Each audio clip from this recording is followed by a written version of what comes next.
বেগুন দেখলে যারা অ্যালার্জির ভয়ে নাক সিটকোয়, আজকের রেসিপিটা ঠিক তাদেরই জন্য। বেগুন ও চিংড়ি মাছের এই দারুণ রেসিপিটা তোমরা যদি না খেয়ে থাকো, তাহলে আমি বলবো এই রেসিপিটা অবশ্যই বাড়িতে ট্রাই করবে। আর গাছ থেকে যখন দুটো বেগুন তুলে এনেছে আর সঙ্গে ছিল চিংড়ি মাছ, তখন এই রেসিপিটা তো তোমাদের সঙ্গে শেয়ার করা অবশ্যই দরকার। যাই হোক, আজকের রেসিপিটা শেয়ার করবে আমার শাশুড়ি মা।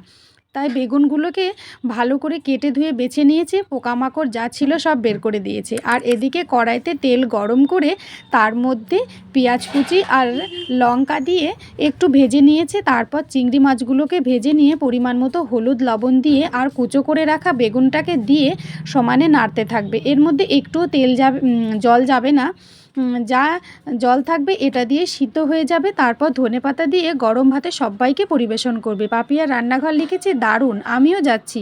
চলে এসো পাপিয়া, তোমাদের যদি ভালো লাগে অবশ্যই লাইক আর সাবস্ক্রাইব